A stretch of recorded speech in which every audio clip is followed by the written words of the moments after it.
Okay, so we're ready to get started, and up until this point I've shown you guys the unboxing of the kit. I've shown you all the little extras that we're going to be putting with it, and I actually made a playlist of my special 3,000 subscriber video build if you want to check out each individual video.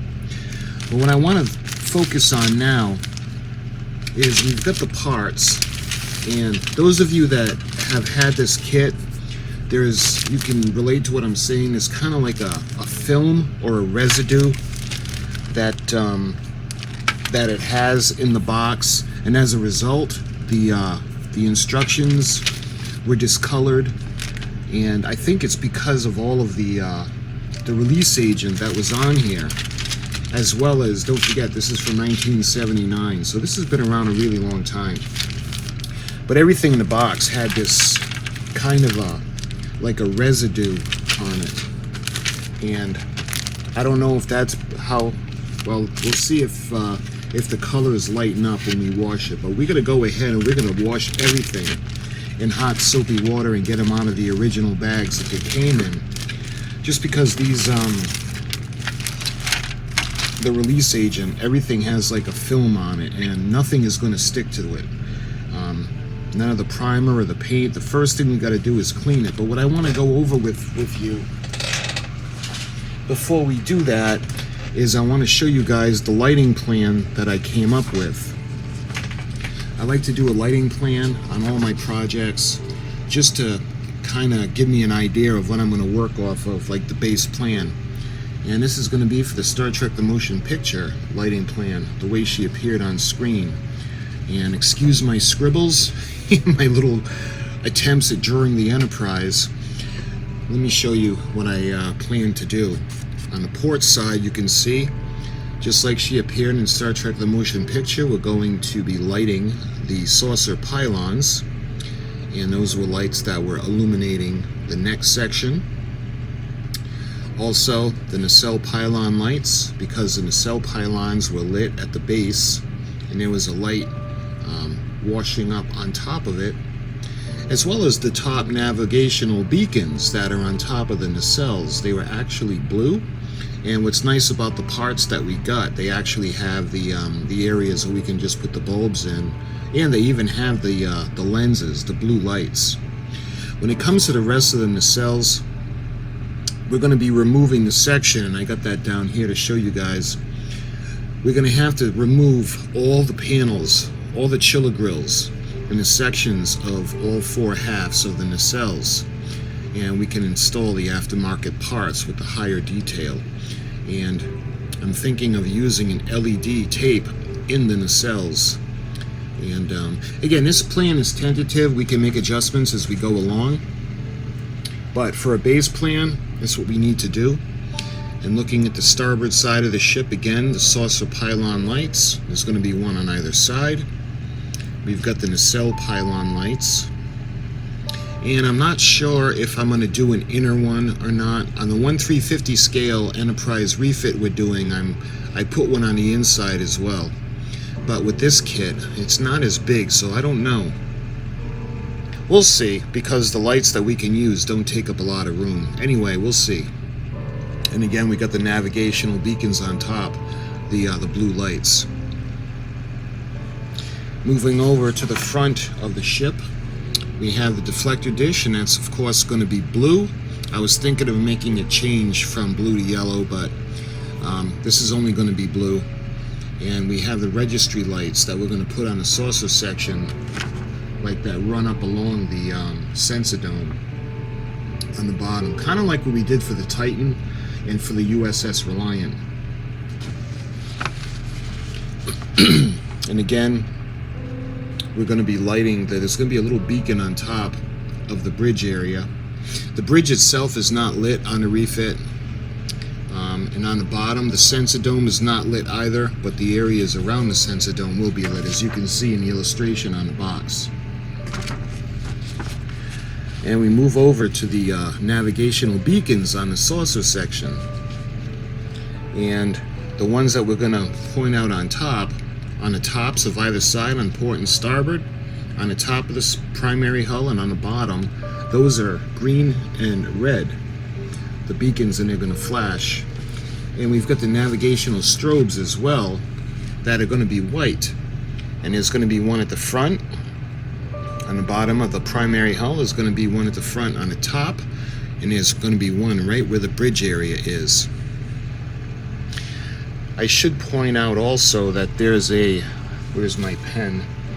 There's going to be a strobe on the bottom of the ship.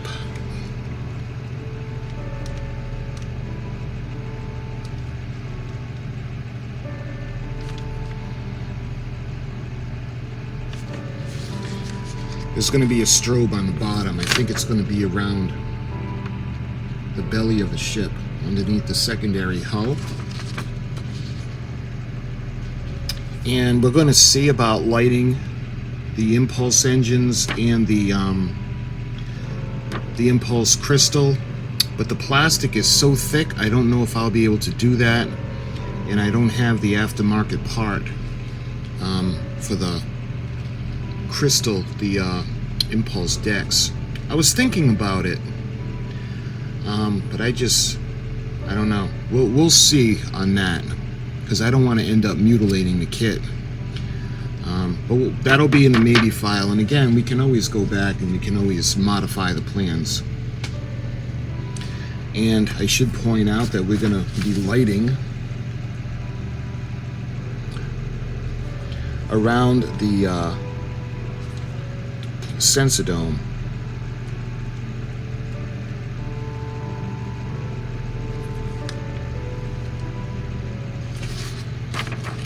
Because the ends have light coming from all of the sides. So let's see, am I forgetting anything? We'll do the impulse. Again, I might end up getting another part just to cut this section out of the model, but I don't want to stop mutilating this kit. It's bad enough we're going to be doing the removal of the sections in the nacelles, and I may not do the outer ones, depending how it goes for the middle or the inner chiller grills, because we have the replacements to put in, and we actually have them in the violet, like when she's in space stock. Yeah, because the way the instructions say, we're to drill a series of small holes all the way around the area, and then use an X-Acto knife and just kind of cut it out. And then we'll use the rotary tool and we'll grind it smooth. And if that goes smoothly or relatively well, we can do the outer parts. But if it goes really badly, I'm not going to want to risk mutilating the outer parts of the nacelles. But again, we'll see. This is not set in stone. The beauty of this is that we can modify it as we go along. So tentatively, this is the lighting scheme, or the lighting plan. And I'm seeing if I'm missing anything. When you look at the ship as she appeared in Star Trek The Motion Picture, it seems like she was just flooded with beautiful lights. And they had lights in the nacelles that kind of were pointing at the side of the ship. And again, the nacelles, they're a good size, but I don't know if we're going to be able to do that. We can try, we can look at all the options to make her look as close to on screen as possible. And I think we're gonna do her justice. But this is the lighting plan that I had come up with for the Enterprise NCC-1701 Refit. So, getting back to the parts now. Let's put my pen away.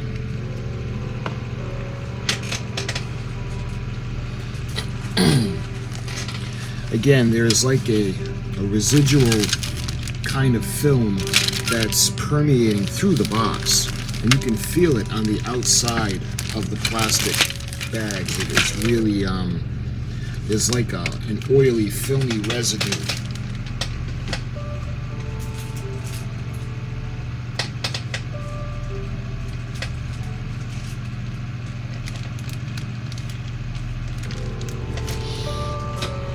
So I think what we're going to do first, even before we start drilling it in the cells, is we're going to go ahead and we're going to wash all the parts in hot soapy water.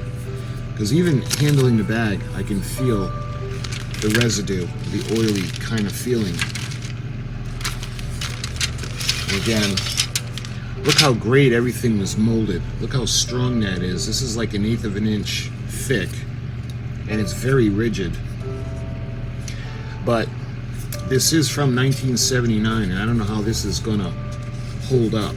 So again, this is the outer part, and it won't be the end of the world if we just keep this section intact. This is the inner part, I'm sorry, because there's no fin. This part will be removed, and we're going to put in the aftermarket. And as for the outside, depending how it goes with the chiller grills, the inner chiller grills, we'll see. It won't be the end of the world to keep it just black. Of course, we'll put a little bit of a drilling in there to put a light that's going to shine out through the sides. So I think what I'm going to do now is we're going to go ahead and we're going to wash everything. Okay, so let's get all the parts out. I think we'll start with the saucer section.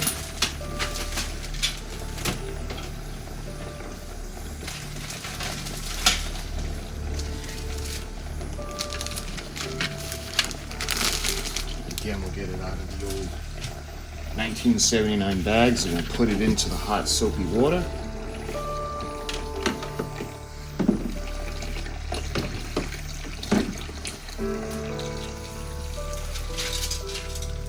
Some more of the parts that came off the trees.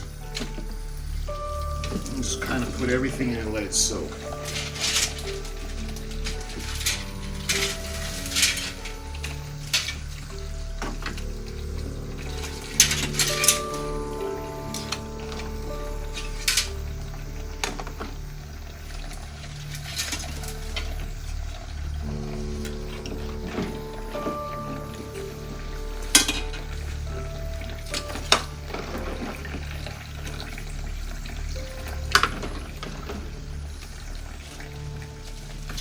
And I'm going to use a new bag. I'm going to use a trash bag, sterile and clean.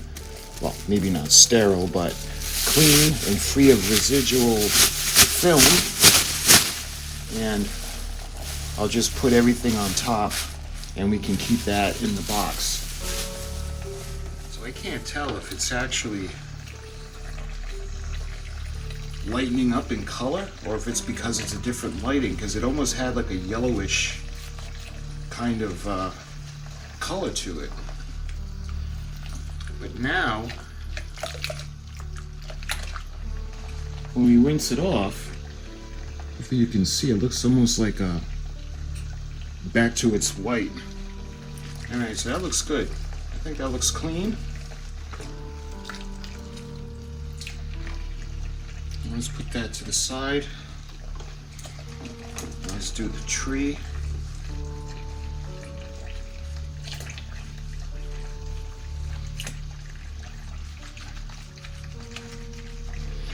We got to do the insides as well because we're going to be doing the lighting and the light blocking, so we got to spray the inside with the reflective paint.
You can almost see the staining of the release agent in there. And again, we want the paint to stick.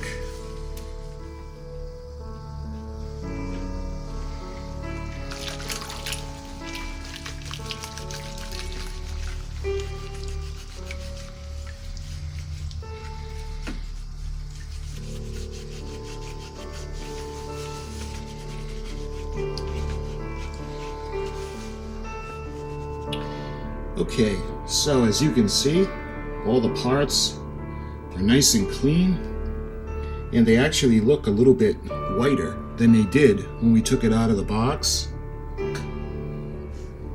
So what we're going to do is we're going to let all this air dry, and when all the parts are clean, we're going to start doing the modifications to the nacelles. So, my friends, thank you for watching. I wanted to show you the parts preparation as well as the lighting plan for this wonderful model. And the next section, or next installment of this build series, we're going to be, make sure I got the inside one, yeah, we're going to be removing the chiller grills. So my friends, until the next video, thank you so much for watching, and I'll talk to you soon.